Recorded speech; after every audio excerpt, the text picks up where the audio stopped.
Hello everyone, welcome to Sanmata classes. ಕೆಲವು ನೈಸರ್ಗಿಕ ವಿದ್ಯಮಾನಗಳು ಪಾಠದ 3ನೇ ಪ್ರಶ್ನೆ. ಮಿಂಚು ಉಂಟಾದ ಸಮಯದಲ್ಲಿ ಕೆಳಗಿನ ಚಟುವಟಿಕೆಗಳಲ್ಲೊಂದನ್ನು ಮಾಡಬಹುದು. ಅದು ಮಿಂಚು ಉಂಟಾದ ಸಂದರ್ಭದಲ್ಲಿ ನಾವು ಯಾವ ಚಟುವಟಿಕೆಯನ್ನ ಮಾಡಬಾರದು, ಅದರಿಂದ ನಮಗೆ ಹಾನಿ ಉಂಟಾಗ್ತದೆ ನೋಡೋಣ. ಆಪ್ಷನ್ ಎ ಸ್ನಾನ. ಈಗ ಸ್ನಾನ ಅಂದ್ರೆ ಸಾಮಾನ್ಯವಾಗಿ ಹೊಳೆಗೆ ಸಮುದ್ರಕ್ಕೆ ಎಲ್ಲ ಈಜಲಿಕ್ಕೆ ಹೋಗ್ತಾರಲ್ಲ, ಹಾಗ ಮಾಡಬಾರದು. ಇದು ಸರಿಯಾದ ಉತ್ತರ. ಹೊರಗಡೆ ಹೊಳೆಯಲ್ಲಿ ನದಿಯಲ್ಲಿ ಎಲ್ಲ ಸ್ನಾನವನ್ನ ಮಾಡಲ್ಲ. ಯಾಕೆ ಯಾಕೆ ಅಂದ್ರೆ ನಿಮ್ಗೆ ಉತ್ತರ ಗೊತ್ತಿಲ್ಲ. ಪ್ರವಾಹದ ರಾಸಾಯನಿಕ ಪರಿಣಾಮ ಪಾಠದಲ್ಲಿ ನೀವು ಕಲ್ತಿದ್ದೀರಿ ಅಲ್ವಾ? ನೀರು ಒಂದು ಉತ್ತಮ ವಿದ್ಯುತ್ ವಾಹಕ. ನೀರು ತನ್ನ ಮೂಲಕ ವಿದ್ಯುತ್ತನ್ನ ಹರಿಸ್ತದೆ.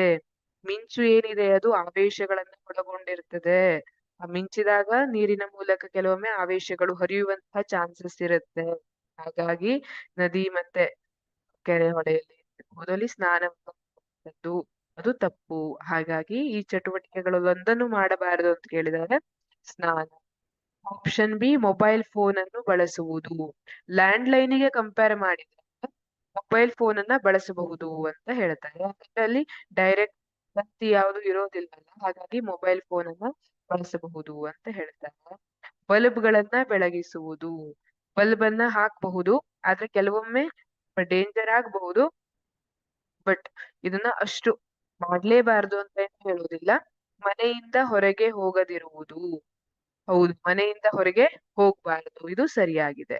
ಹಾಗಿದ್ರೆ ನಮ್ಮ ಸರಿಯಾದ ಉತ್ತರ ಆಪ್ಷನ್ ಎ ಸ್ನಾನ.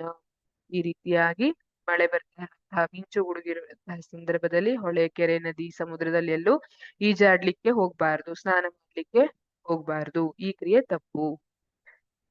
Thank you.